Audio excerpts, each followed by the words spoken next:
My name is Peter Parker. It's kind of a long story. I'm really smiling on the inside. Sometimes I let matches burn down to my fingertips just to feel something, anything. Oh. So I think that that's kind of interesting, even though he's just saying it to be funny, and I think that it's really cute that the match actually went out before it got to burn his fingertips, but that is what was taught to men of that generation. Men just were taught to be, I'm slowly gonna overheat. Men were taught to just go and feed the machine. Just work, grin, pretend that everything's okay, don't deal with your feelings. A lot of times we were taught, especially during those days, that do what I say, not what I do. But that's not the way that people learn. Really, the way that you can tell who someone is from their actions, not from their words. And if we take a look at Spider-Man Noir, from his actions, who is he really? Is he this cold, unfeeling, chill to the bone kind of person? Or is he warm and fuzzy and cute and sweet and caring? And I think that that's the interesting journey, to be able to see who he really is versus who he tries to portray. Hey, fellas. Is he in black and white? Where's that wind coming from? We're in a basement.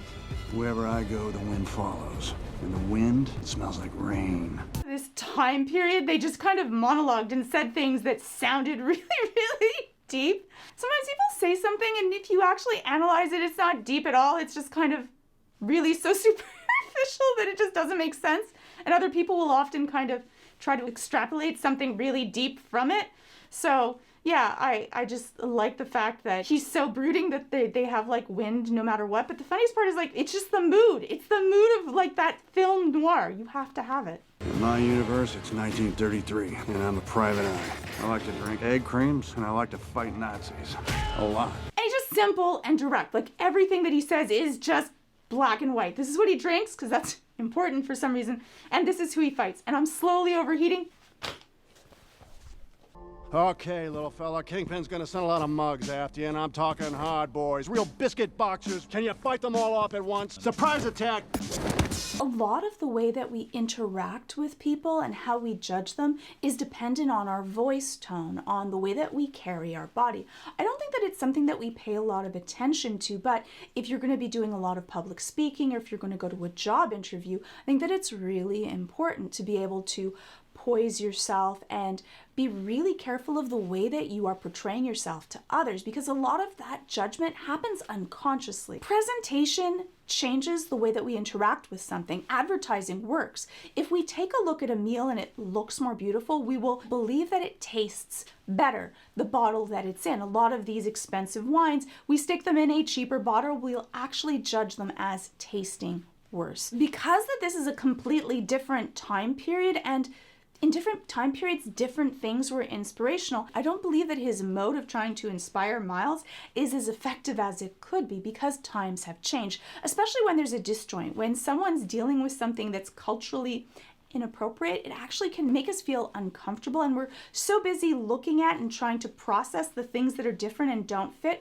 we're actually losing a lot of the message. But he's still sweet and kind and trying to inspire and make sure that he's prepared. I think that we need to also take a look at that kind of cultural, anthropological look at things, that we have to judge things by the time and culture that they are in. It's a really difficult thing to be able to judge them from our values of what is today. And I think that we do that sometimes for the good and sometimes for the bad. Yeah, I totally can't see. It's hard. It's hard to be Spider-Man Noir. This is purple. Now. Blue. Now. Has anyone heard from Miles? He's so cute. So this is one of my favorite scenes. It's not just because it's comedic, but we can also see a little bit about the way that he sees the world. Now, it might just be because of the glasses that he's not able to see, because that's why I took them off. I couldn't either.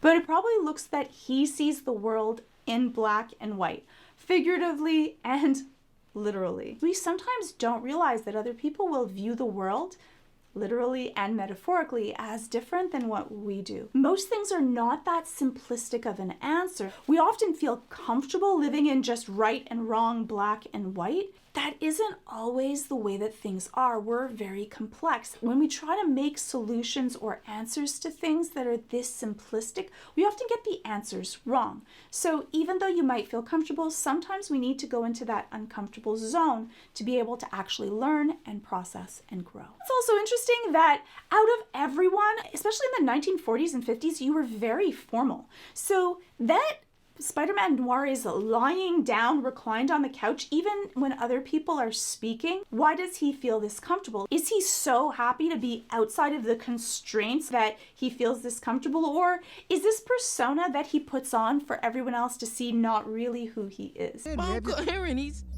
He's the Prowler. Slow down. He works for Kingpin. He tried to kill me. This is a pretty hardcore origin story. It's okay. And he just says the things that he thinks. He doesn't filter it out because that's just the truth. And with that like film noir genre, like they monologued and just kind of said their thoughts really freely. So I think that it's very appropriate that he's the one that just kind of says something and Penny has to kind of like thwack him to be like, you're not supposed to say that. Like you're saying something, this is too soon. But it's something that sometimes we do. Sometimes something just comes out without us processing it. And if you yourself sometimes do that, you want to practice pausing and then thinking, is now the appropriate time to do it? And does saying this actually help us reach our goal and do the things that I want to do? Or is this going to hinder it or make someone feel bad? And that's the question, is if you ask yourself, should I do this? The answer is don't do it. Wait and then see if you feel the same way afterwards. It'll save you a lot of heartache. Better to have someone think that you're thoughtless than proving it to them. You okay? Come on. This scene really shows that he has such a big heart. He's the one that comforts Penny when her mech spider robot, I'm sorry, I don't know his name. He's there, he holds her hand, and he carries her off because he already knows that this is something that she's gonna need. So he has a lot of emotional intelligence. Sometimes he blurts out stuff that he shouldn't, but he's actually really thoughtful and caring, and he has that kind of dad vibe of that person that's there for you to comfort and protect. Before he said that like I need to have this match and burn my fingers so I can feel something. But that's not true. He actually feels a lot.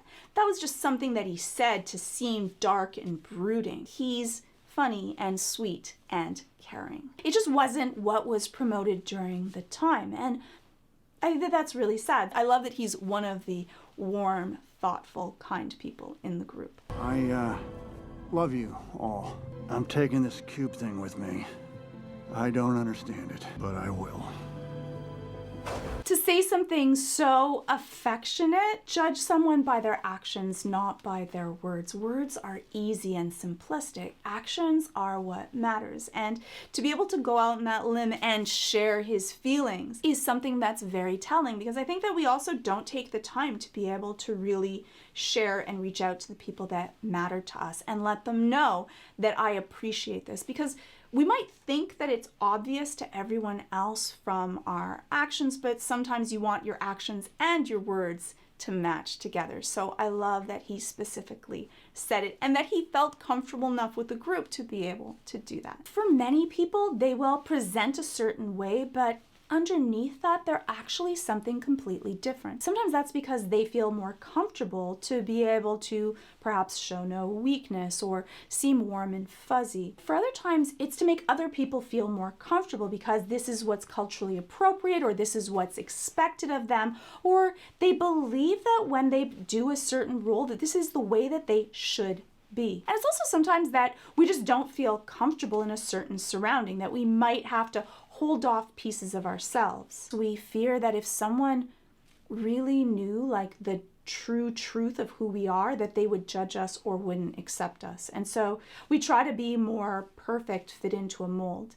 And usually the exact opposite is true, that when someone else is really real and genuine and lets us see their flaws and quirks and things that make them unusual or different, we appreciate that so much more. Really think about it. Would Would you want to be around someone that presented as perfect, that you thought and saw as perfect? It makes people feel uncomfortable and closed off. Would you want to share your innermost feelings with someone else that you believe has no issues and has no problems? I think that would be difficult for many people. Expanding your mind is not only a wonderful way to learn, but it also makes learning less black and white, and you won't have to swing from rooftops to do it with today's sponsor, Brilliant.org, to learn a new skill and get you prepared for whatever life has to sling at you. Learn, enjoy, grow with Brilliant's ever-expanding new set of courses. Brilliant makes college-level courses available to everyone. Each course is designed for high-velocity learning, so it helps you stay focused and reach your goals superhero fast.